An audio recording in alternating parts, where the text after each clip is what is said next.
বিএনপির সমস্যাটা কোথায়? বিএনপি নামে একটা অদ্ভুত দল, এটা একটু আমার বিবেচনা একটা অদ্ভুত দল। যা বলে তা করে না, যা বলে সেটা মিন করে কিনা এটা আমার সন্দেহ। বাবা তোমরা যে এসে নিয়ে বাইরে এসে বললা তোমরা একেবারেই সন্তুষ্ট না, তো একেবারে অসন্তুষ্ট ব্যক্তির অবস্থাটা কি হয়? আপনাকে ভাত বাইরে দিল, আপনি বললেন যে যে আইটেম হচ্ছে আমার একটাও পছন্দ না, বলে আপনি খাওয়া শুরু করলেন, হইল? তাহলে আপনি পছন্দ না করেন কেন? তাহলে বলতেন আমার একটাও পছন্দ না, আমি এটা খাবো না, আমার আরেকটা ভাত আরেকটা আইটেম দাও। এখন বিএনপি কি কালকে থেকে আন্দোলনে যাবে যে আমি ডিসেম্বরে চাই এই জন্য আমি আন্দোলন করব? যাবে কালকে বিএনপি? যাবে না। যাবে না মানে উনি বেরিয়ে এসে যে কথাটা বলেছেন ওটা ওটা মিন করেন না, বলার জন্য বলেছেন। সিম্পলি এটাই বাস্তবতা। যদি কালকে থেকে ওনারা যদি না যান আন্দোলনে যে আমরা ডিসেম্বরেই চাই, যদি না যান আমি তো বলবো এই দলের লিডারশিপ হিপোক্রেট, যেটা বলে সেটা করে না, জনগণকে বলে একটা করে আরেকটা। তো সে যদি এটা করতে হিপোক্রেসি করতে পারে তাহলে ওরাও করতেছে, সমস্যাটা কি? এটাই হলো আমার কাজ। তো আমি কি চাই, তাহলে তুমি কি চাও? তুমি যা বলছো এটা যে আমারই কথা, এটা তুমি আমাকে ইনফর্ম করবে না? বিএনপি কেন ডিসেম্বরে চায় এটা বিএনপি আমাকে ইনফর্ম করছে? করে না কেন? ইনফর্ম কীভাবে করবে? সে জনমত গড়ে তুলবে, যেভাবে তারা ৩১ দফার পক্ষে সারা দেশে জনমত গড়ে তুলতেছে, ব্যাখ্যা করতেছে এইটা এইটা এইটা এইটা। তো এইটা তারা কেন বলে না যে কেন ডিসেম্বরে চাই?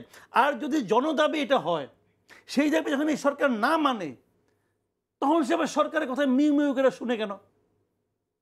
এটা যদি জনদাবি হয় তাহলে সে জনগণের সঙ্গে থাকে না কেন? বিএনপি এই ডিসেম্বরের নির্বাচন বা দ্রুত নির্বাচনের সপক্ষে যে যুক্তিগুলো দিচ্ছে সেটাকে আপনি গ্রহণ করছেন না? আমি জানি না যুক্তিগুলি কি। যুক্তিগুলো বিভিন্ন বক্তব্যে আমরা একটা কথা বলে এতে অস্থিতিশীল অবস্থা তৈরি হবে, মানুষের ভোটাধিকার ফিরে আনা, ভোটাধিকার যদি আমার ডিসেম্বরে ফিরে আর ফেব্রুয়ারিতে ফিরে পার্থক্য কি? বলুক এটা আমাকে, তাকে তো বলতে হবে। আর তারা যে ডিসেম্বরে ফিরাতে চায় এই জন্য তারা কি করতেছে? তারা কি কালকের থেকে মাঠে নামবে, বলবে এটা আমাদের ডিসেম্বরে দিতে হবে? এটা দেখ, আমি তাকে সাপোর্ট করব যে হ্যাঁ তুমি যা বলছো তুমি সেটা করতেছো। তুমি তা তো করবে না, দেখেন কালকের থেকে আবার অন্য গান গাবে। হলো কি দেখেন, মির্জা ফখরুল ইসলাম আলমগীর যে কথাটা বলেছেন এটা উনি ওনার যে রাজনীতি, ওনার যে দল, সেই দলের যে চিন্তা, সেই চিন্তার প্রেক্ষিতে ওনারা বলেছেন উনি একেবারেই সন্তুষ্ট নন। তো সন্তুষ্ট না হতেই পারেন। তো এখানে আমাদের মতো যারা সাধারণ মানুষ, আমরা যারা পাবলিক, একদম আমজনতা, এখন আমজনতা বলতে তো ভয় লাগে, কারণ এই নামে নাকি একটা দল হয়েছে, জনকে বাটপার করছেন একটা দল শুনলাম, মানে যিনি বাটপারের জন্য সাজাপ্রাপ্ত উনি আবার একটা দল করছেন। আচ্ছা ভালো কথা, যে আমজনতা না। কিন্তু এবার আমরা নাহিদ ইসলামের মুখে, এনসিপির নেতা নাহিদ ইসলাম যিনি নিজেই একজন উপদেষ্টা ছিলেন, তার মুখে শুনলাম এই সরকার নিরপেক্ষভাবে কাজ করছে না, সরকার বিএনপির পক্ষে কাজ করছে। তিনি এমনও বলেছেন যে এই সরকারের অধীনে নির্বাচন সম্ভব নয়। আমরা আজ কথা বলবো এই সরকারের নিরপেক্ষতা নিয়ে বা প্রশাসন নিয়ে যে প্রশ্ন উঠেছে সেই প্রশ্নগুলো আসলে সামনের নির্বাচনে কতটুকু প্রশ্নবিদ্ধ করতে পারে। আমাদের আজকের টাইটেল নির্বাচন নিয়ে শঙ্কা বাড়লো না কমলো। আমাদের সাথে আছেন মাসুদ কামাল, সিনিয়র সাংবাদিক, এবং আছেন মীর আরশাদুল হক, মীর আরশাদ, জাতীয় নাগরিক পার্টির যুগ্ম সদস্য সচিব। দুজনকেই ধন্যবাদ। আমি প্রথমে মীর আরশাদুল হক আপনার কাছেই জানতে চাই যে সরকার তো আপনাদের সরকার, প্রধান উপদেষ্টা নিজেও বলেছেন ছাত্ররা তাকে অ্যাপয়েন্ট করেছেন এবং আপনাদের প্রতিনিধি সরকারে আছে, নাহিদ ইসলাম নিজেও সরকারি উপদেষ্টা হিসেবে কাজ করেছেন। কিন্তু এই যে এখন আপনারা বললেন প্রশাসন বিএনপির পক্ষে কাজ করছে, অর্থাৎ প্রশাসন নিরপেক্ষ না, জনতার পক্ষে কাজ করছে না, তাই তো বলতে চাইছেন। এই ব্যর্থতা আসলে কার তাহলে? ধন্যবাদ আমন্ত্রণ জানানোর জন্য। প্রথমেই যেটা বলবো যে মানে আপনার ওই প্রথম যে বক্তব্যটা সেটার সাথে সম্মানসূচক দ্বিমত পোষণ করছি। আসলে সরকার, আমাদের সরকার করে যেটা বলা হয় এটা হচ্ছে যে আসলে আমাদের যদি আপনার অভ্যুত্থানের ছাত্র প্রতিনিধি যদি আপনি ধরেন, সেক্ষেত্রে এখন কিন্তু উপদেষ্টা আসছেন দুইজন। একজন ছিল নাহিদ, যে উনি পদত্যাগ করেছেন এবং এনসিপির দায়িত্ব নিয়েছেন। সো এতে পর্যন্ত দেখেছি যে বড় দলগুলো থেকে একটা প্রেশার ক্রিয়েট করা হয় যে আমাদেরকে এই সার্ভিসটা দাও, আমাদেরকে এই পরিমাণ যে সরকারি যে সুযোগ সুবিধাগুলো সেগুলো দাও, এরকম একটা প্রেশার তৈরি করার একটা প্রবণতা আমরা দেখি, সেটা সারা দেশে সবগুলো জায়গায়। তো আরেকটা জিনিস হচ্ছে যে এই প্রশাসন, মাঠ পর্যায়ে যে প্রশাসন আছে, এই প্রশাসনের কিন্তু সুষ্ঠু এবং নিরপেক্ষ নির্বাচন করার কোনো অভিজ্ঞতাই নেই। কারণ গত যে আওয়ামী ফেসিবাদের যে আমলটা ছিল সেখানে কিন্তু মানে এক প্রকারের যে ভোট ডাকাতি, ভোট চুরি এবং হচ্ছে যে দিনে দুপুরে ডাকাতি, সেই জিনিসটা কিন্তু এদের হাত দিয়েই হয়েছে। সো সেই জায়গাটায় বড় কোনো সংস্কার, বড় কোনো পরিবর্তন এবং ওই ঘটনাগুলো যারা ঘটিয়েছিল, যারা এখনও দায়িত্বপ্রাপ্ত, তাদের কোনো বিচার হয় নাই, তাদের কোনো বা কোনো তাদের বিরুদ্ধে ব্যবস্থা হয় না, এরকম ঘটনাও আছে। সো পরিস্থিতিটা এখন যেটা দেখছি আমরা, নাহিদ ইসলাম যেটা বলেছেন যে এখনও কিন্তু এই জায়গাগুলো ঠিক না করে আবার ইলেকশনে চলে যাওয়া খুব দ্রুত তাড়াহুড়ো করে, সেটা আমাদের মনে হয় যে সেটা বিএনপির যেটা চাওয়া সেটাও পূরণ হবে না। কারণ হচ্ছে বিএনপি যেটা চাচ্ছে, তারা বলতেছে যে সুষ্ঠু এবং নিরপেক্ষ নির্বাচন। তো এই বডিটা দিয়ে আপনি কিভাবে সেটা এক্সিকিউট করবেন সম্ভব হবে বলে মনে করছেন?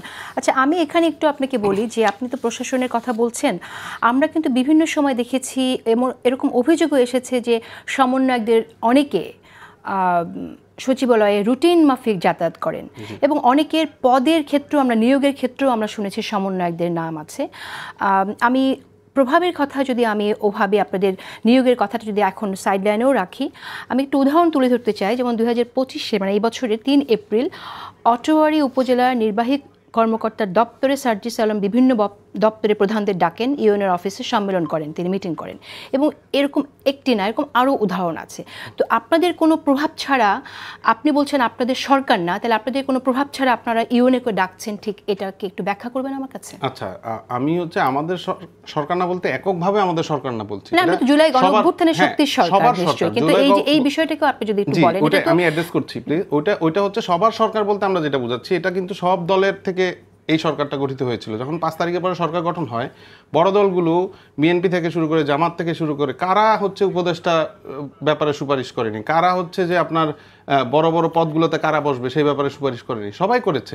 আর আপনি যেই ঘটনাটা উল্লেখ করেছেন, সেটা কিন্তু ছিল না যে কোনো নিয়োগের জন্য বা কোনো তদবিরের জন্য, সেটা ছিল যে ওই এলাকার যে কি সমস্যাগুলো সেগুলো সে তুলে ধরতে চেয়েছে, সে এটার একটা ব্যাখ্যাও দিয়েছে। কিন্তু ডাকলে তো আসে, ডাকলে আসে বলতে সে গিয়েছিল ওখানে, সে গিয়ে দেখা করেছিল, এমন না যে সে অন্য কোথাও এটা দেখা করেছে।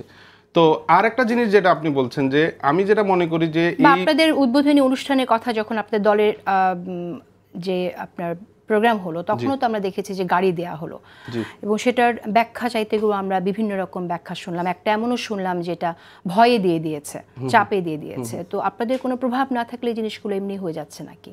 না, ওই ব্যাপারটাও আমাদের পার্টির পক্ষ থেকে ব্যাখ্যা করা হয়েছিল। ওখানে আহতরা আসার ব্যাপারে একটা আবেদন জানিয়েছিল যে আমরা আহত, আমরা ওই জায়গাটায় যাইতে চাই, সেক্ষেত্রে আমরা একটা আবেদন করেছিলাম ওখান থেকে। যদিও আমাদের পার্টির তরফ থেকে এটার জন্য আমরা তাদেরকে সমালোচনা করেছি এবং এটা আমরা অ্যালাউ করিনি। পরবর্তীতে যেটা হয়েছে, আমরা বাকি সবগুলো প্রোগ্রাম আমরা নিজেরা আয়োজন করার চেষ্টা করেছি। এক্ষেত্রে কোনো তদবির বা এই ধরনের বিষয় নেই। আরেকটা বিষয় আমি বলি এখানে, সেটা হচ্ছে যে এই যে একটা ধারণা, আমার মনে হয় বড় দলগুলো থেকে এটা চাপিয়ে দেওয়া হয়েছে যে সরকারকে আর আমাদেরকে গুলিয়ে ফেলা হচ্ছে। এটা আমি কয়েকদিন আগে আরেকটা টকশোতে বলেছি যে আমাদেরকে গুলিয়ে ফেলা হয় এই জায়গা থেকে যে সরকারের যত ভালো কাজ, যে ধরেন যে রমজানের সময় কিন্তু দ্রব্যমূল্য মোটামুটি সহনীয় পর্যায়ে ছিল, বা ইলেকট্রিসিটি কম গিয়েছে, বা আরও অনেকগুলো ভালো কাজ এই সরকারের আমলে হয়েছে। সেই যে ভালো কাজগুলো, সেগুলোর যে সুনাম, সেগুলোর যে ক্রেডিট, সেটা কিন্তু আমাদেরকে দেওয়া হয় না। যখনই কোনো একজন উপদেষ্টা, যখনই কোনো একটা জায়গায় একটা সমালোচনা তৈরি হয়, কোনো একটা ভুল হয়, সেটা বলা হয় যে এটা এই সরকার করেছে, এটা হচ্ছে এনসিপির সরকার, এটা হচ্ছে এদের সরকার। মানে সমালোচনা আপনাদের দেওয়া উচিত আপনি বলছেন। আমরা মনে করি যে এই সরকারটা সকলের সরকার, এবং এটা কিন্তু বড় কোনো দল, সেটা বিএনপি হোক, সেটা জামাত হোক, বা অন্য কোনো দল হোক, তারা এটা বলতে পারে না যে এটা শুধুমাত্র আমাদের সরকার, এটা সবার সরকার। আশবাবর, আপনার কাছে গুরুত্বপূর্ণ কয়েকটি কথা এসেছে।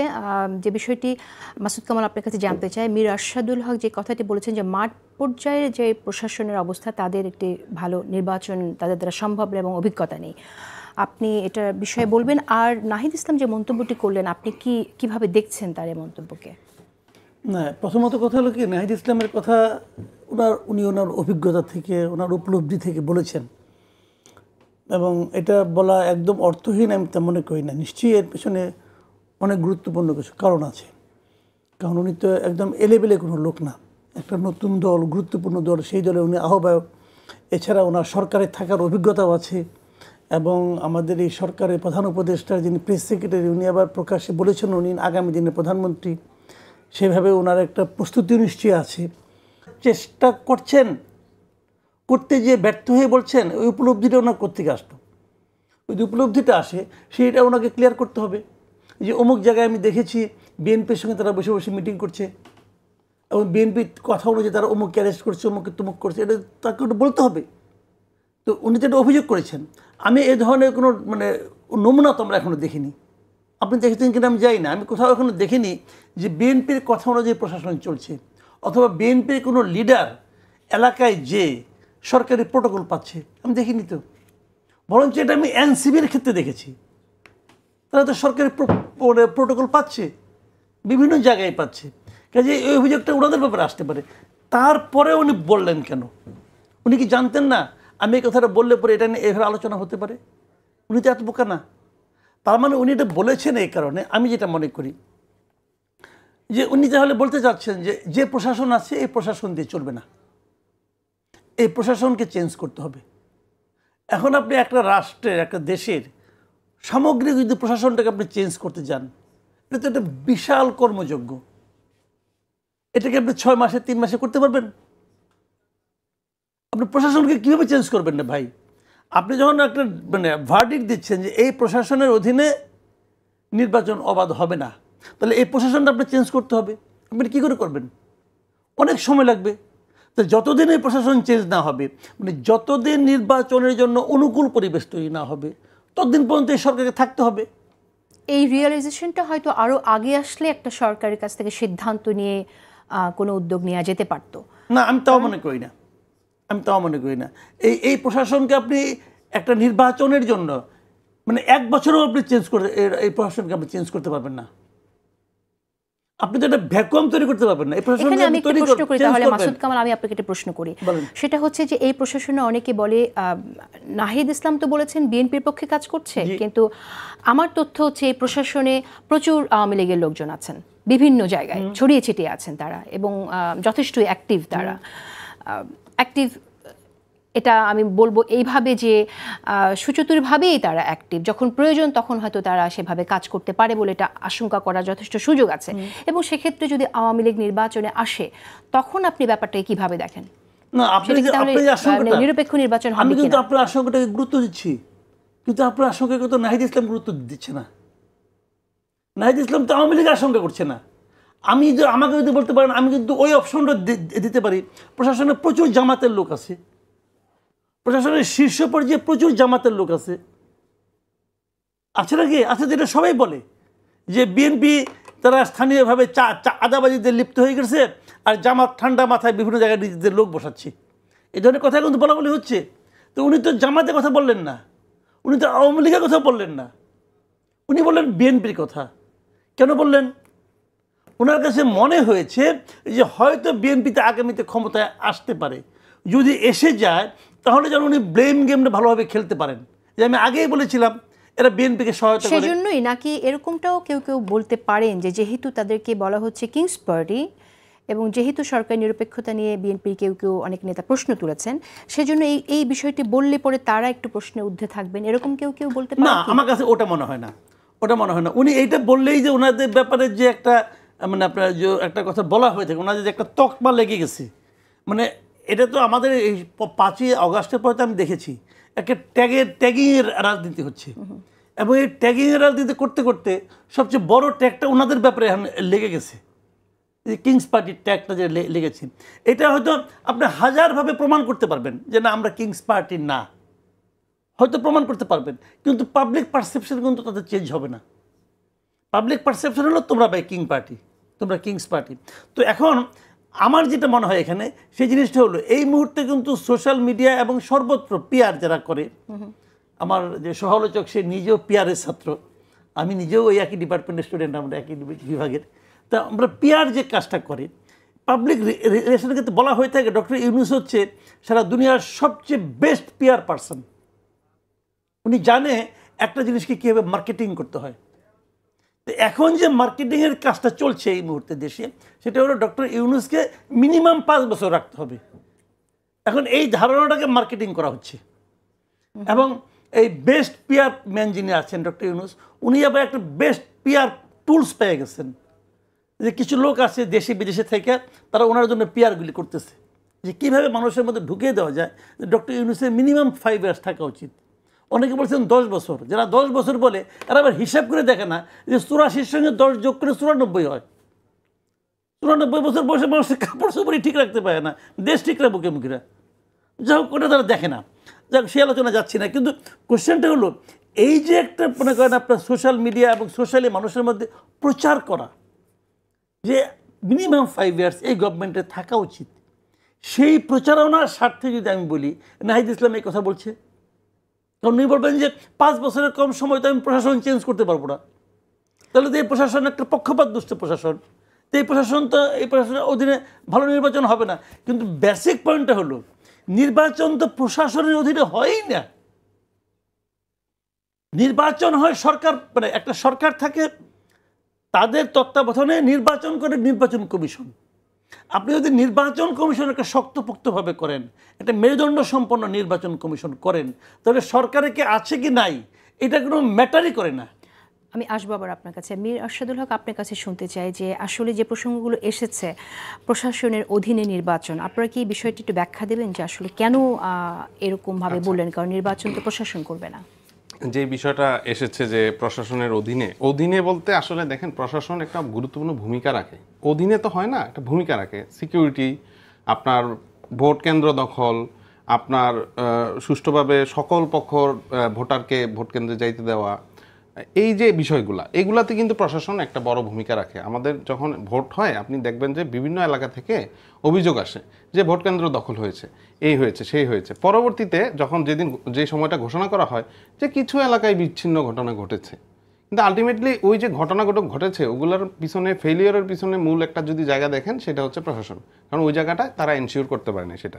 তা আমাদের জায়গা থেকে আমি মনে করি যে নাহিদ যে বক্তব্যটা দিয়েছে সেটা হচ্ছে যে প্রশাসনের ওই জায়গাগুলো যদি ঠিকঠাক না করা হয় সেখানে আমাদের পক্ষে থাকার কোনো প্রয়োজনীয়তা নেই। ফেয়ারভাবে যে থাকবে সেই জায়গাটা থাকবে না, সেখানে শুধুমাত্র এনসিপি তো আর ইলেকশনে কন্টেস্ট করতেছে না, আরও দল তো আছে, জামাত আছে, অন্যান্য দল আছে, লেফট উইংয়ের দল আছে, তো এই যে দলগুলা তারাও তো ক্যান্ডিডেট দিবে। আচ্ছা, ডক্টর মোহাম্মদ ইউনূস তো একটা ঐতিহাসিক নির্বাচন উপহার দিতে চান, তাহলে আপনারা কি মনে করছেন যে আপনাদের এখন যে বক্তব্যটা সামনে এসছে তাতে করে মনে হচ্ছে আপনারাও বলতে চান যে তিনি সেটা পারবেন না? আসলে না, এখানে আমরা যেটা বলেছি যে যেই সময়টা উনি বলেছেন এই সরকারের পক্ষ থেকে যেটা বলা হয়েছে এই সময়ের মধ্যেই কিন্তু সংস্কারগুলো সম্ভব। নির্বাচন কমিশনের ব্যাপারে যেটা আসছে, দেখেন কমিশনের একটা যে করা হলো, প্রস্তাবনা দেওয়া হলো, সেই প্রস্তাবনা আসার আগেই কিন্তু কমিশন ফর্ম হয়ে যায় এবং তারা প্রস্তুতি নেওয়া শুরু করে। তাহলে ওই একই সিস্টেম, একই বডি, হ্যাঁ, একই রকম যে স্ট্রাকচার, সেখানে সংস্কারের যে আলাপগুলো আসছে সেইগুলো কিন্তু ওখানে এক্সিকিউট হয় নাই।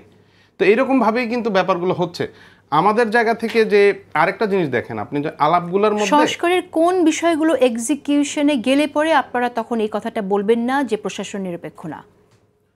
সংস্কারের বলতে শুধুমাত্র একটা তো না, আমরা যে ব্যাপারগুলো বলছি যে আপনার প্রশাসন থেকে শুরু করে অন্যান্য যে জায়গাগুলো, একটা ফ্রি অ্যান্ড ফেয়ার ইলেকশনের যে পরিবেশটা তৈরি হবে সেই পরিবেশটা তৈরি করার জন্য আমাদের যে প্রস্তাবগুলো সেগুলো দিয়েছি আমাদের সংস্কার কমিশনের কাছে, ওনাদের প্রস্তাবগুলো ওনারা দিয়েছেন। যেমন ধরেন উদাহরণ দেই যে প্রধানমন্ত্রী একক ক্ষমতা কমানোর যে পরিবর্তন করা, সেটার সাথে তো প্রশাসন নিরপেক্ষতা রিলেটেড না, সেটা তো আপনার সাংবিধানিক একটা গুরুত্বপূর্ণ আমি সেটা বলছি যে আমরা যেটা মিন করেছি যে হ্যাঁ, আমরা যেটা মিন করেছি যে আমরা যে সংস্কার প্রস্তাবগুলো দিয়েছি, ওনাদের পক্ষ থেকে যে সংস্কার প্রস্তাবগুলো দিয়েছে সেগুলোর একটা মিনিমাম এক্সিকিউশন এখনও তো বিষয়গুলো প্রস্তাব আকারে আছে।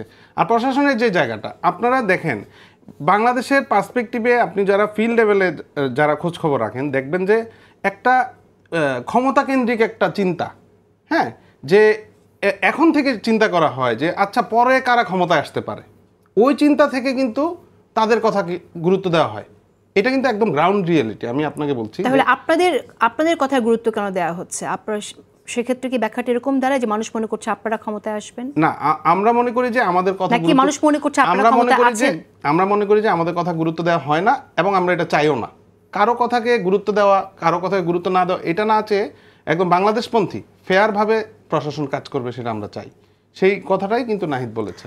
আচ্ছা, 5 ইয়ার্সের প্রসঙ্গ এসেছে, এই সরকারের 5 বছর থাকার বিষয় এসেছে, আপনি কি বলবেন যে এই প্রসঙ্গটা কেন এলো এবং এটাতে আপনার কি মনে হয় যে সরকারকে এটা বিব্রতকর পরিস্থিতিতে পড়তে হচ্ছে কিনা এই ধরনের প্রচারণা? এই বিষয়টার সাথে আমাদের এই পার্টির জায়গা ধরনের থেকে ক্যাম্পেইন তো কেন হয়, কিভাবে হয়, প্রসেসটা আপনি জানেন, জি, সেই জায়গা জি। থেকে আমি আপনার কাছে জানতে চাই। এই জায়গা থেকে আমাদের পার্টি থেকে আমরা মানে আমি পার্সোনালি যদি বলি, আমি মনে করি এটার সাথে আমরা সম্পূর্ণ দ্বিমত, যে 5 বছর চাওয়ার কোনো সুযোগ নেই। যেটা আমরা চাই যে কত বছর চাওয়ার সুযোগ আছে? না, আমরা কিন্তু ওই টাইমেই মধ্যে আছি, যেটা ডিসেম্বর থেকে জুন যেটা বলেছি, আমরা ওইটাতে আস্থা রাখতে চাই। হ্যাঁ, এবং এই টাইমটাতে আমরা আমাদের কাজগুলো করতে চাই। সংস্কারের প্রস্তাব আমরা দিয়েছি। আমি যদি উদাহরণ দিই, যেমন ধরেন আমি ঈদের সময় আমার এলাকায় গিয়েছি, বাঁশখালী চট্টগ্রামে। সেখানে গিয়ে আমি লবণ চাষিদের কি সমস্যা, তারা ঠিকমতো তাদের ন্যায্য মূল্য পাচ্ছে কিনা সেটা নিয়ে কাজ করেছি। পাহাড় কাত্তন, বালু উত্তোলন, এগুলো নিয়ে কাজ করেছি। তারপরে আপনি দেখবেন যে চট্টগ্রাম থেকে কক্সবাজার এই রোডটা আমরা চাই যে বাঁশখালী থেকে যেই রোডটা গিয়েছে, মানে বাঁশখালী হয়ে কক্সবাজার টানেলের সাথে সংযুক্ত করে, যে টানেলটা একটা সাদা হাতির মতো ওখানে পড়ে আছে, যেটার ইউজ হচ্ছে না, কিন্তু অনেক টাকা ঋণ করা হয়েছে ওটা বানানো, ওটা কিন্তু ইউজ হচ্ছে না। আমরা এখন আমাদের ওই এলাকা থেকে আমরা আমাদের পার্টি থেকে দাবি জানাচ্ছি ওখানকার প্রশাসনকে, যে টানেলকে সংযুক্ত করে চট্টগ্রাম হয়ে বাঁশখালী হয়ে কক্সবাজার, এখানে আমাদের 65 কিলোমিটার রাস্তা কমে যায়। এই যে দাবিটা আমরা ওখান থেকে করতেছি, আমার কথা হচ্ছে যে আপনার ডিসেম্বর এবং জুন এই পর্যন্তও যদি সরকার ক্ষমতায় থাকে, এর মধ্যে কি সরকার কোনো কাজ করবে না? কাজ তো করবে। তাহলে আপনারা আপনাদের এলাকায় যে সমস্যাগুলো সেগুলো তুলে ধরেন, সেগুলো আদায় করেন, পাশাপাশি সংস্কার চলতে থাকুক। কেন আপনারা কি মনে করেন নির্বাচন হলে আর এলাকার সংস্কার হবে না? হ্যাঁ, নির্বাচন হলে এলাকার সংস্কার হবে, কিন্তু এই টাইম ফ্রেমের মধ্যে কি কোনো কাজ হবে না নাকি? এই টাইম ফ্রেমের মধ্যেও তো কাজ হবে। নির্বাচনটাই যদি প্রাইম টার্গেট হয়, তাহলে সংস্কারের ব্যাপারে কোনো কাজ মানে তাদের আগ্রহ নাই। আওয়ামী লীগের দলগত আওয়ামী লীগের যে বিচার, হ্যাঁ, কারণ আওয়ামী লীগ দলীয়ভাবে সিদ্ধান্ত নিয়ে 2000 মানুষকে হত্যা করেছে এবং 20,000 মানুষকে আহত করেছে, অঙ্গহানি হয়েছে। সেই ব্যাপারে কিন্তু এখন আলোচনাগুলো দিনকে দিন কমে আসতেছে। আওয়ামী লীগের বিচারের প্রশ্নে কিন্তু এখন আর আলোচনা হয় না, এখন শুধু নির্বাচন। তার মানে কত দ্রুত যখন বলছেন ক্ষমতায় যে যেতে পারি। আপনারা যখন এই কথাটা বলছেন যে শুধুই নির্বাচন নিয়ে আলোচনা হয়, তখন বিএনপির পক্ষ থেকে বলা হচ্ছে এরকম যে সংস্কার এবং নির্বাচনকে মুখোমুখি দাঁড় করানো হচ্ছে, এবং এরকমভাবে বলা হচ্ছে যেন বিএনপি সংস্কার চায় না। অথচ আমরা আজকে তারা বলছে তারা সংস্কার দাবি 31 দফার মধ্যে দিয়ে এবং তারও আগে তারা এটা উপস্থাপন করেছে, সামনে এনেছে। এবং আমি যদি একটু উল্লেখ করি আপনার সংবিধান বিষয়ক সংস্কার কমিশনের প্রধানের কথা, আলী রিয়াজের কথা, তিনি কিন্তু বলেছেন যে বিএনপি অনেক আগে সংস্কার প্রস্তাব দিয়েছে, বিএনপি নিজেরা দাবি করছে তারা সংস্কার করতে চায় এমন। সেক্ষেত্রে আমি ডিটেলে যাচ্ছি না, আমি আপনার কাছে জানতে চাইছি যে তাহলে আপনি ওনার বক্তব্যকে কিভাবে দেখছেন, মানে ব্যাপারটা এরকম কেন আসছে যে আপনারা নির্বাচনের দাবিটাকে, নির্বাচন এবং সংস্কারকে মুখোমুখি দাঁড় করে দিচ্ছেন? ধন্যবাদ। এই নির্বাচন আর সংস্কারকে মুখোমুখি দাঁড় করার সুযোগ নেই। আসলে হয় কি, যে সংস্কারের যে বড় বড় জায়গাগুলো সমস্যা, ওইগুলাতে কিন্তু একমত হয়ে গেলেই হয়, অত টাইম লাগে না। এই ডিসেম্বরের মধ্যেই সম্ভব বা জুনের মধ্যেই সম্ভব। ওনারা তো যেই জায়গাটা দেখতেছে তাদের পার্টির জন্য সমস্যা, যে জায়গাটা দেখতেছে যে ক্ষমতাকে দীর্ঘায়িত করার ব্যাপারে সমস্যা, প্রধানমন্ত্রীর ক্ষমতা কমে গেলে সমস্যা, অথবা আমরা যে আলাপটা তুলেছিলাম যে জাতীয় সাংবিধানিক কাউন্সিল করা, বিচার বিভাগকে আলাদা করে সেটাকে ইন্ডিপেন্ডেন্ট করা, এই যে বড় বড় জায়গাগুলো, বা 2 বারের বেশি প্রধানমন্ত্রী হতে না পারা, এই জায়গাগুলোতে দেখতেছে তাদের সমস্যা, এইগুলোতে তারা একমত হচ্ছে না। আসবো আবারও আপনার কাছে। আপনি যদিও আপনার মন্তব্যটি জানাননি, আমি জানতে চেয়েছিলাম যে অধ্যাপক আলী রিয়াজ যেটা বলেছেন আপনি কিভাবে দেখছেন। বিএনপি অনেক আগেই সংস্কার প্রস্তাব দিয়েছে এবং এই বিষয়টা ওনারা দিয়েছেন। এখন কথা হচ্ছে যে যেই সময়টা এই সরকারের হাতে আছে বা বলা হচ্ছে, সেই সময়ের মধ্যে ওই সংস্কার কয়েকটা হয়ে গেলে সমস্যা কোথায়? আচ্ছা, আপনারা কেন এত এই জায়গাটায় নৈরাশ্যবাদ হয়ে যাচ্ছেন? আমি একটু মাসুদ কামাল আপনার কাছে শুনতে চাই যে বড় সংস্কার কতগুলো হয়ে গেলেই হয়ে যায় এমনটা বলছেন, কিন্তু এটা তো আসলে সরকারকে উদ্যোগ নিতে হবে এবং আলোচনা চলছে। আপনি কিভাবে দেখেন আসলে এই যে বিএনপি শুধু নির্বাচন করছে, যে বিষয়টি সামনে আসছে, আর বিএনপিও নির্বাচনের ব্যাপারে আমি একটু এই বিষয়েও আপনার মন্তব্য জানতে চাইবো। যেমন নির্বাচনের তারিখ নিয়ে প্রধান উপদেষ্টার সাথে যে মিটিংটা হলো, এরপর একটা অসন্তোষ প্রকাশ করেছে। অসন্তোষ প্রকাশটাকে আপনি কিভাবে দেখছেন? জুনের মধ্যে নির্বাচন হবে এটা কিন্তু বলা হয়েছে, এমনকি আপনার সৈয়দ রিজানা হাসান বলেছেন, আসিফ নজরুলও বলেছেন যেটা জুনের মধ্যেই নির্বাচন হবে। তারা বাড়তি চাপ দিয়ে বলেছেন, আবারও এমফাসাইজ দিয়েছেন ডিসেম্বর থেকে জুনের মধ্যে হবে নির্বাচন, আগামী বছর জুন। হ্যাঁ, কিন্তু আমার ব্যাপারটা হলো কি, দেখেন মির্জা ফখরুল ইসলাম আলমগীর যে কথাটা বলেছেন, এটা উনি ওনার যে রাজনীতি, ওনার যে দল, সেই দলের যে চিন্তা, সেই চিন্তার প্রেক্ষিতে ওনারা বলেছেন উনি একেবারেই সন্তুষ্ট নন। তো সন্তুষ্ট না হতেই পারেন। আর ওইদিকে উপদেষ্টা যারা আছেন, যে দুইজন উপদেষ্টা বলেছেন, উনি প্রধান উপদেষ্টা যে কথা বলেছেন তার সঙ্গে ওটারই প্রতিধ্বনি ওনাদের কণ্ঠে আমরা শুনেছি। তো এখানে আমাদের মতো যারা সাধারণ মানুষ, আমরা যারা পাবলিক, একদম আমজনতা, এখন আমজনতা বলতেও তো ভয় লাগে, কারণ এই নামে নাকি একটা দল হয়েছে, জনগণকে বাটপার করছেন একটা দল শুনলাম, মানে যিনি বাটপারের জন্য সাজাপ্রাপ্ত উনি আবার একটা দল করছেন। আচ্ছা, ভালো কথা, যে আমজনতা না, আমরা যারা পাবলিক। তো আমাদের বক্তব্যটা হলো যে আমি বিএনপির কাছে জানতে চাইব কেন ডিসেম্বরের কথা আপনি বলছেন। আবার আমি সরকারের কাছে জানতে চাইব ডিসেম্বরে করলে আপনার প্রবলেমটা কোথায়, সেটা একটু বলেন। আপনি কেন বারবার বলছেন, আপনি তো হিসাব করে বলছেন যে এই হিসাবে ডিসেম্বর থেকে জুনের মধ্যে হওয়া উচিত। হিসাবটা কী রে ভাই? এই গোপন হিসাবটা একটু জনগণকে জানান, আমরা একটু বোঝার চেষ্টা করি যে আপনি ডিসেম্বর থেকে জানুয়ারি জুন গোপন হিসাব আছে, এটাই বা কেন মনে করছেন আপনি? তাহলে কি, সেটা তো বলে না কিছু। কিন্তু ওই তো বলাই হচ্ছে যে কম সংস্কার হলে ডিসেম্বরে বেশি সংস্কার হলে। আচ্ছা, ভেরি গুড, এটাও মানলাম। বড় সংস্কার কাহাকে বলে আর ছোট সংস্কার কাহাকে বলে এটা বুঝান। উনি তোরা গ্রামীণ পদ্ধতি মাঝে মাঝে প্যাকেজ দেয়, 7 দিনের প্যাকেজ, 2 দিনের প্যাকেজ, ডিটেল দেয়, কিন্তু যে কত জিবি পাবেন, কত টাকা খরচ করতে পারবেন, ডিটেল থাকে। আগে আবার থাকতো রাইতে কতক্ষণ, দিনে কতক্ষণ, আরও ডিটেল থাকতো। তো উনি তো ডিটেলে কাজ করা লোক। তো প্লিজ আমাকে একটু বোঝান না রে ভাই, ছোট সংস্কার কাহাকে বলে আর বড় সংস্কার কাহাকে বলে? এ পর্যন্ত কেউ ক্লিয়ার করছে? পুরাটাই হালকার মধ্যে ঝাপসা, বুঝেন, হালকার মধ্যে ঝাপসা। কেউ কিছু, সবাই গেলে আধ্যাত্মিক আলাপ করে যে ডিসেম্বর থেকে জুনের মধ্যে হবে যদি বড় সংস্কার চান। আচ্ছা ভাই, আমি ছোট সংস্কার চাই, তাহলে ডিসেম্বরে দেন ডিসেম্বরে।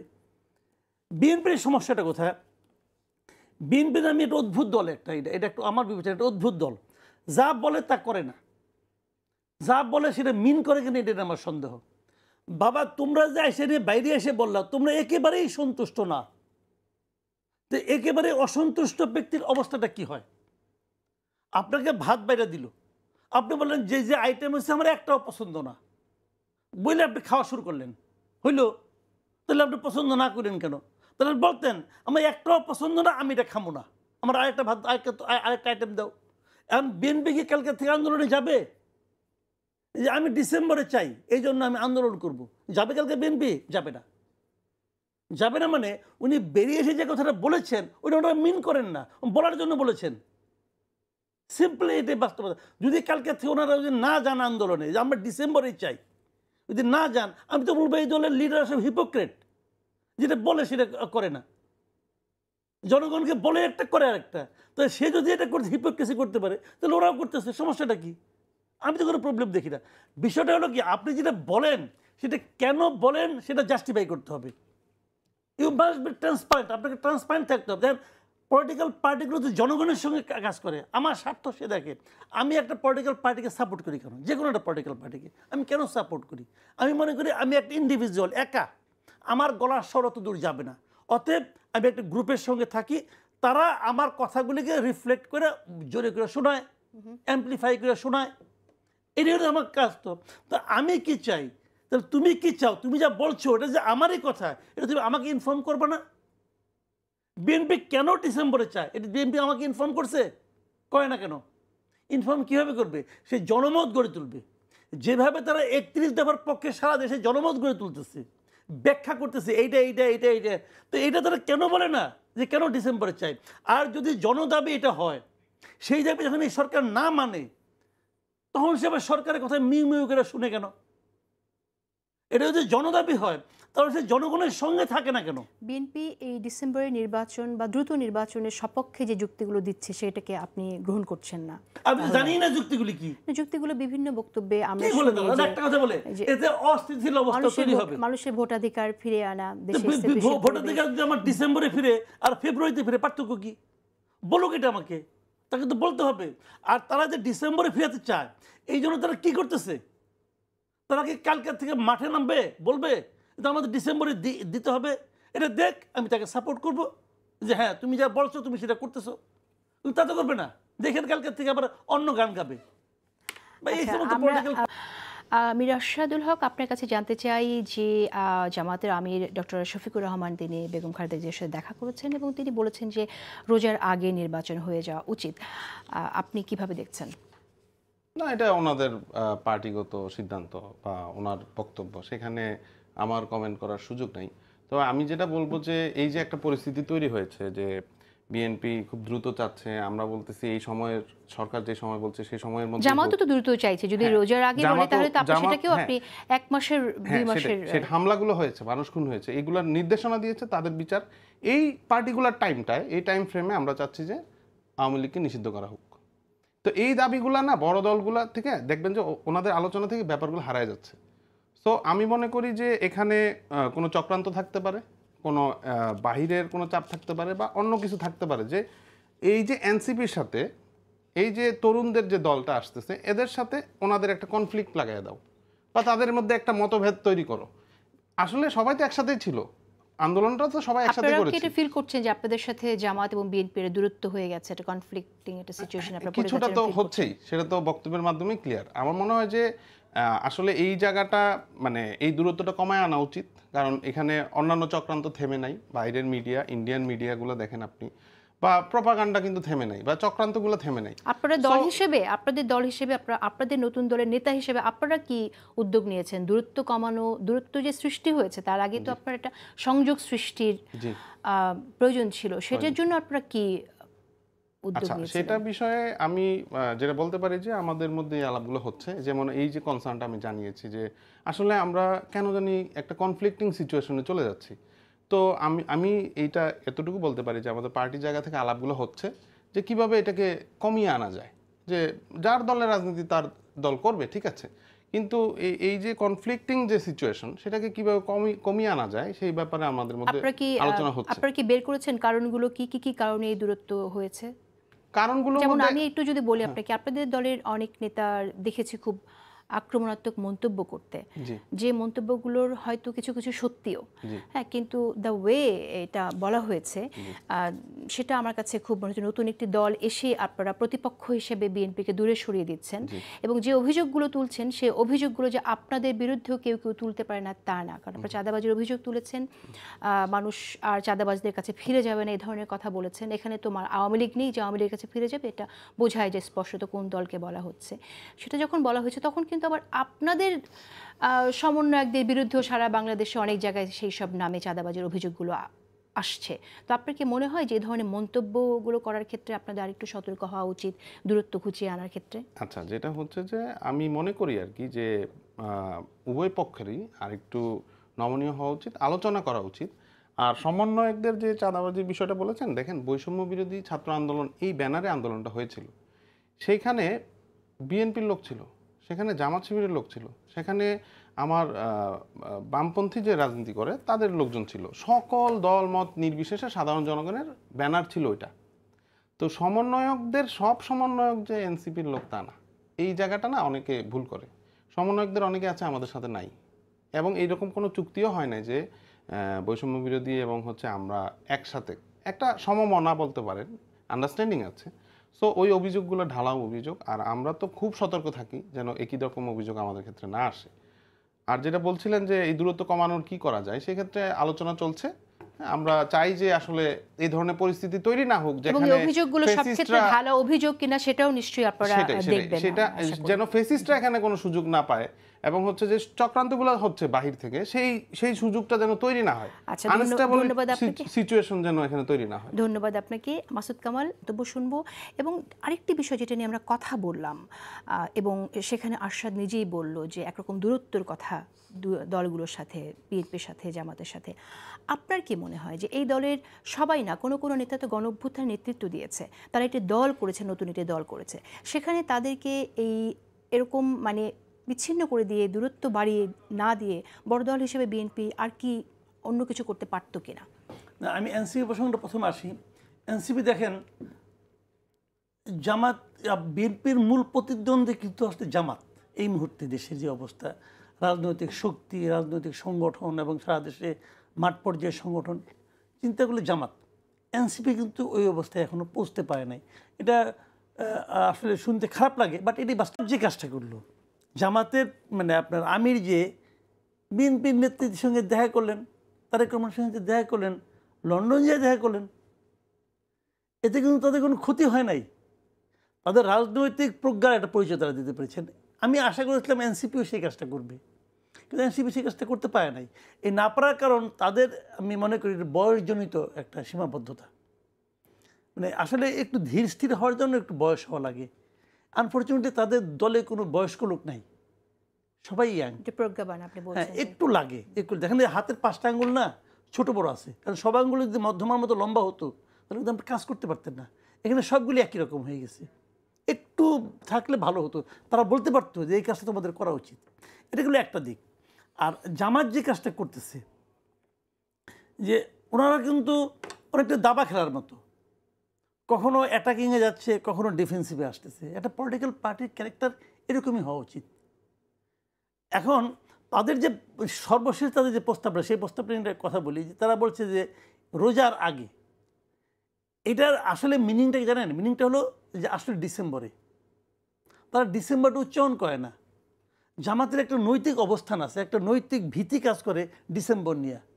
কারণ দেখেন জামাত কিন্তু এখনও পর্যন্ত 71-এ তাদের ভূমিকার জন্য কোনো ধরনের ব্যাখ্যা দেয় না।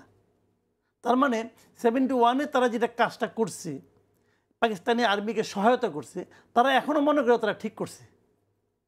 যেহেতু যদি তারা ঠিক করে থাকে, তাহলে ডিসেম্বরে তাদের কিন্তু সেই নৈতিক অবস্থানে পরাজয় ঘটছে। কিন্তু তারা ডিসেম্বরকে ভয় পায়, কিন্তু ডিসেম্বরে তারা কোনো নির্বাচন করবে না। এই জন্য তারা বলছে কি রোজার আগে, মানে বাকি থাকলো ডিসেম্বর থেকে রোজা মাঝখানে 2 মাস সময়, 1.5 মাস সময় আর কি।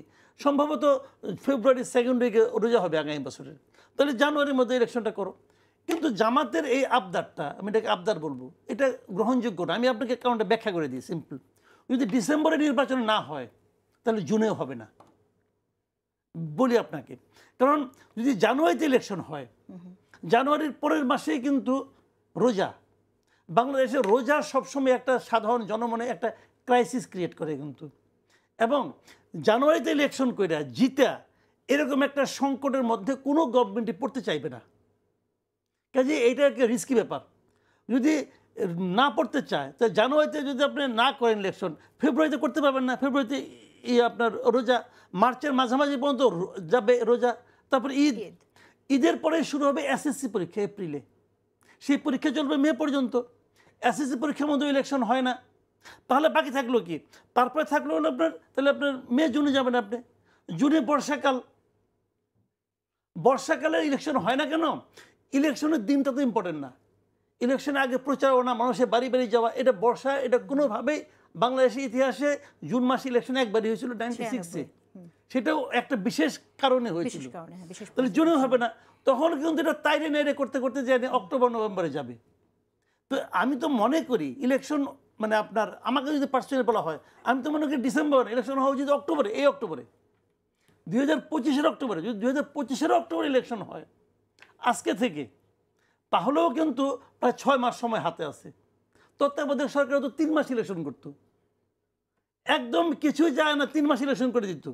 তো ওনারা আরো 6 মাস, 9 মাস গেছে, আরো 6 মাসে পারবে না। এখানে আপনি ঠিক আছে, কিন্তু এই সরকার তো কিছু দায়িত্ব নিয়েছে, তো গণ অভ্যুত্থানের থেকে আবির্ভূত সরকার, এই সরকার সংস্কারের দায়িত্ব নিয়েছে। এবং আপনি জানবেন যে আইন উপদেষ্টা নিজেই বলেছে যে বিচার যদি কিছু না করে যায়, তাহলে জনগণকেই কি জবাব দেবো, সাধারণ মানুষ কি বা তারা কি বলবে। সেখান থেকে মানে আপনার চিন্তা করলে এত অল্প সময় তো এই কাজগুলো করা মনে হয়। দেখেন উনি আইনের লোক, বিচার কয়দিনে হয় উনি জানে না? বাবর সাহেবের ফাঁসি আদেশ হয়েছিল কবে? আজকে থেকে কত বছর আগে? 1 যুগ আগে। 1 যুগ আগে ওনার ফাঁসি আদেশ হয়ে গেছিল। উনি এখন কই? বাইরে ঘুরতেছে। বিচার হয় এত তাড়াতাড়ি? এই সমস্ত বিচার তাড়াতাড়ি হয়? মামলা আছে মনে করেন 10টা 20টা 50টা মামলা আছে এই এক হাসিনার বিরুদ্ধে। আপনি একটা মামলা তার মৃত্যুদণ্ড হলো, অন্যগুলি শেষ না করে আপনি দিতে পারবেন? এভাবে হয় বিচার? আপনারা তো উৎসাহের ঠেলায় আনন্দে যে সমানে মামলা করতেছেন, তাহলে এই মামলাগুলি বিচার হতে হবে না? হয়ে যাবে এর মধ্যে। সেক্ষেত্রে আমাকে উল্লেখ করতে হবে জামাতের আমিরের 3টি শর্তের কথাও। তিনিও কিন্তু ফ্যাসিস্টদের বিচারের কথা বলেছেন। তিনি শর্তগুলোর মধ্যে আরও 2টি হচ্ছে সংস্কার এবং সঠিক নির্বাচন পদ্ধতি। সঠিক নির্বাচন পদ্ধতি ঠিক আছে, সংস্কার কখনো শেষ হবে না। বিচার কখনো শেষ হবে না। বিচার শেষ হওয়া সম্ভব না ভাই। যাদের নাকি সারা দুনিয়ার বিচার ব্যবস্থার প্রতি একটা ধারণা আছে তারাও জানবে বিচার এই 6 মাসে 1 বছরে শেষ হওয়া সম্ভব না। বিচার প্রক্রিয়া আপনি শুরু করতে পারবেন, যেটা অলরেডি শুরু হয়ে গেছে, এই একটা বিষয়। আর সংস্কার প্রক্রিয়া আপনি শুরু করতে পারবেন, শেষ করতে পারবেন না। যে সংস্কারটা হবে সেটা না মানলে আপনি কী করবেন? আমি একটা সিম্পল একটা উদাহরণ দিয়ে আপনাকে শেষ করি, 2 মিনিট লাগবে। পৃথিবীর তাবৎ মুসলমানের জন্য কোরআনের চেয়ে বড় কোনো বই আছে? নাই তো। ওই কোরআন আপনিও মানেন, আমিও মানি। আমি আর আপনি কি এক ধরনের মুসলমান ভাই? না। আমি কোরআনের সুবিধাজনক অবস্থাটুকু মানি, আপনিও এরকমভাবে মানেন। বই তো একই। কাজে বইটা ইম্পর্টেন্ট না, ইম্পর্টেন্ট হলো এটা কে মানবে, সে হলো ইম্পর্টেন্ট। যে সংবিধান নিয়ে এত আলোচনা হচ্ছে, সেই সংবিধানে মানে হাসিনা সংবিধান যেটা, সেই সংবিধান তো হাসিনা তার মতো করে কাটাছেড়া করছে। করার পরেও ওখানে কি কোথাও লেখা আছে যে প্রাইম মিনিস্টারের বোন তার মতো ওই রাষ্ট্রীয় পাবে, প্রোটোকল পাবে? আছে লেখা? লেখা নাই। শেখ রেহানা পায় নাই? সে তো প্যারালাল প্রাইম মিনিস্টার ছিল তো। সে আইজি নিয়োগ করতো, অমুক করতো, তমুক করতো। কাজেই ওই এত কিছু করে একটা সংবিধান বানানোর পরেও ওই সংবিধানও কিন্তু প্রাইম মিনিস্টার শেখ হাসিনা তৎকালীন সে ভাঙত। কাজে কে এটা পালন করতেছে ওই লোকটা হলো ইম্পর্টেন্ট। আপনি আজকে সংস্কার করবেন, আগামীকালকে কে ক্ষমতায় আসবে সেটা হলো ইম্পর্টেন্ট। তাদের এই সংস্কার মানার মানসিকতা আছে কি না সেটা হলো ইম্পর্টেন্ট। মানুষের মন চেঞ্জ করতে পারবেন? মন চেঞ্জ করেন, মানুষের মন চেঞ্জ হবে। কেন হবে সেটাও আমি বলি। চেঞ্জ হবে এই কারণে, যারা আগামীতে ক্ষমতা আসবে তাদের সামনে জল করবে যে ফ্যাসিবাদী আচরণ করলে কি হয়, 24-এ কি হয়েছিল। হাসিনার মতো প্রতাপশালী ব্যক্তিকেও লেজ গুটিয়ে পালাইতে হয়েছিল। এই এক্সাম্পল যখন মনে করবে তখন সে চেঞ্জ হবে। বাট আনফর্চুনেট হলো কেউ মনে রাখে না। ইতিহাস তাই বলে। মীর আরশাদুল হক, আপনার কাছে জানতে চাই, আপনারা বলছেন মৌলিক সংস্কারের পর নির্বাচন। মৌলিক সংস্কার বলতে কি আপনারা বোঝাচ্ছেন একটু যদি ব্যাখ্যা করেন। আমরা কম সংস্কার বেশি সংস্কার নিয়ে ধোঁয়াশার মধ্যে আছি, তারপর যদি এখানে একটু বলেন। না, মৌলিক সংস্কার বলতে আমরা যেটাকে মিন করেছি যে আপনার সংবিধানের যে বড় বড় ব্যাপারগুলো ভাই যেটা বললেন আর কি, যে প্রধানমন্ত্রী একক ক্ষমতা, যে অ্যাবসুলুটলি যা মনে চায় তা করতে পারে। হ্যাঁ, আবার আমরা বলেছি যে এখানে যে প্রধানমন্ত্রী হবে সেই আবার সংসদ প্রধান হয়, সেই আবার পার্টি প্রধান হয়। এই যে ব্যাপারগুলা এগুলা, তারপরে আমরা যে রাষ্ট্রীয় ইনস্টিটিউশনগুলা আপনার নির্বাচন কমিশন থেকে শুরু করে অন্যান্য যে রাষ্ট্রীয় ইনস্টিটিউট, এগুলো সংস্কারের, নির্বাচন কমিশন, দুদক, অন্যান্য যেগুলো, এগুলো সংস্কারের বিষয় বলেছি। তো দেখেন, সংস্কারগুলার কথা তো আমাদের জায়গা থেকে আমরা জানিয়েছি, কিন্তু হয় কি যে এখনকার যে রাজনৈতিক পরিস্থিতি তৈরি হয়েছে, আমার মনে হয় যে পার্টিকুলার এই যে মাথায় রাখা উচিত যে কত রক্তের বিনিময়ে আজকের এই পরিস্থিতিতে আমরা এসেছি। যে নিজেদের মধ্যে যে দ্বিধাদ্বন্দ্ব এবং হচ্ছে ক্ষমতাকে খুব তাড়াতাড়ি নিজের হাতে নিয়ে নেওয়ার যে চিন্তা, এইগুলা থেকে না মাঝখানে ওই মানুষগুলার ফ্যামিলি মনে করবে যে আমার ছেলেটা মনে হয় অকারণেই জীবন দিল। এবং এই যে পরিস্থিতিটা আজকে তৈরি হয়েছে, এটা কিন্তু আমাদের জন্য একটা সুযোগ, বাংলাদেশকে নতুন করে গড়ে তোলার জন্য। সকল দল মিলে আমরা যদি চাই, হ্যাঁ, বড় কোম্পানিগুলা যারা পিছন থেকে কলকাঠি নাড়ে, যেমন ধরেন অ্যাসালমের দুর্নীতির কথা বলা হয়, অ্যাসালমের ব্যাংক লুটের কথা বলা হয়। আপনি জানেন ওখানকার সবচেয়ে বড় ভুক্তভোগী কারা? সবচেয়ে বড় ভুক্তভোগী হচ্ছে যে ওখানকার দারোয়ান এবং ওখানকার হচ্ছে এমপ্লয়ি। 3 থেকে 4 হাজার এমপ্লয়ি আমি যতদূর শুনেছি তাদেরকে বরখাস্ত করা হয়েছে, যাদের বেতন 20 থেকে 25 হাজার। ইউনিভার্সিটি গ্রাজুয়েট ছেলেপেলে, তাদেরকে এই অজুহাতে বলা হয়েছে যে অ্যাসালম ব্যাংক লুট করেছিল, এই জন্য তোমাদের চাকরি মানে হারাইতে হইল। কিন্তু সেই অ্যাসালমকে আবার কিন্তু সময় একেবারেই শেষ। আমি আপনার মন্তব্য শুনতে চাইছি যে এখানে বিচার নিয়ে কথা হয়েছে, যেটা আমাদের মাসুদ কামাল বললেন, উনি উদাহরণ টেনে আনলেন লুৎফুজ্জামান বাবরের বিচারের প্রসঙ্গ। সেক্ষেত্রে আপনারাও বারবার বলছেন বিচারের কথা। আপনারা কিভাবে এটাকে ডিফাইন করেন যে বিচার সম্পন্ন করে, বিচার শেষ করে তারপর নির্বাচন কিভাবে সম্ভব? এটার সাথে আমি একমত যে বিচার একটা লম্বা প্রক্রিয়া, কিন্তু একটা দূর পর্যন্ত না আগানো যায়, মিনিমাম একটা জায়গা। হ্যাঁ, সেই মিনিমাম জায়গাটা কি, কোথায়? সেই মিনিমাম জায়গাটা হচ্ছে যে এখনো দেখেন আপনার যারা আসামি বা যারা হচ্ছে সরাসরি হত্যাকাণ্ডের সাথে যুক্ত ছিল এখনো ঘুরে বেড়াচ্ছে। ইভেন প্রশাসনের মধ্যেও যারা ছিল, ভিডিও আছে, ছবি আছে, প্রমাণ আছে, তারা তাদের মতো কাজ করতেছে। তো একটা মিনিমাম জায়গা বলতে আমরা যেটা বুঝাই যে আপনার বিচার প্রক্রিয়াটা অন্তত শুরু হওয়া, অ্যারেস্ট হওয়া, মামলাটা চলমান থাকা এবং অ্যারেস্ট তো হচ্ছে না, এখনো আমরা মনে করি না যে ওই মাত্রায় অ্যারেস্ট হচ্ছে বা ওই মাত্রায় বিচার প্রক্রিয়া অ্যারেস্ট করবে কে? সরকার, এই সরকারের কাছ থেকেই তো আপনারা বিচার চাইছেন। এই সরকার তাহলে আচ্ছা, আমি এই ব্যাপারটা কিন্তু আপনাকে প্রথমেই বলেছি, আমরা না অন্য কাজগুলোকে ভুলে যাচ্ছি। এই সরকারটা তো ভাই জুন পর্যন্ত বলতেছে, ডিসেম্বর পর্যন্ত বলতেছে, তাইলে কি সরকারের আর কোনো কাজ নাই শুধুমাত্র ইলেকশন আয়োজন করা ছাড়া? কাজ তো আছে, তারা তো চাইলে এই সময়ের মধ্যেই অনেকগুলো কাজ করে ফেলতে পারে। সেখানে পেরেছে বলে আপনি মনে করেন বিচার সংক্রান্ত? আপনি যদি আমরা আমাদের জায়গা থেকে সংস্কার রিলেটেড আমরা মনে করছি না যে যথেষ্ট তারা করতেছে, অন্তত বিচারের জায়গায় আমার মনে হয় যে আরো স্মুথলি এবং আরো র্যাপিডলি। আপনার কথাকে কি আপনি কন্ট্রাডিক্ট করছেন না? আপনি নিজেই বলছেন যে আপনারা মনে করছেন না তারা যথেষ্ট করছে, বা তাদের কি আপনারা সময় দিতে চাইছেন, তাদের কাছ থেকে কি আপনারা প্রত্যাশা করছেন পুরোটা? না, আমরা তো নির্বাচনের ব্যাপারে সময়ের ওই টাইমলাইন যেটা ওইটাই বিচার এবং সংস্কার প্রসঙ্গে আমি কথাটা বলেছিলাম। পিছাইতে হবে, আমরা আরো বেশি সময় চাই, এই ধরনের কোনো বক্তব্য আমাদের নেই। আমরা মনে করি যে এই সময়টুকু ওনারা বলেছে এইটুকুর মধ্যেই এই প্রক্রিয়াগুলো শুরু করা সম্ভব। আচ্ছা, ধন্যবাদ আপনাকে। একদমই সময় শেষ। আমি মাসুদ কামাল আপনার কাছ থেকে জানতে চাই, গ্রামীণ ব্যাংকের অধ্যাদেশ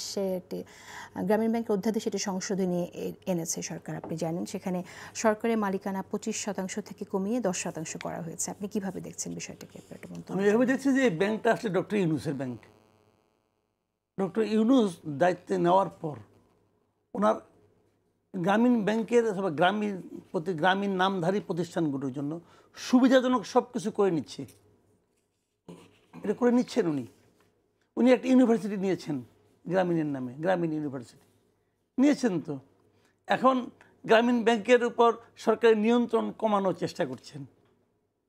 এটা করছেন উনি নিজের ট্যাক্স 666 কোটি টাকা, যে ট্যাক্সে নাকি হাইকোর্টের রায় আছে, সেটা আইনগতভাবে না দিয়ে উনি নির্বাহী আদেশে ওটাকে একটা প্রথম যেটা করলেন, ওই 2 বিচারক ওটা রায় দিছে, কিন্তু রায় লিখতে যে বিব্রত হচ্ছে।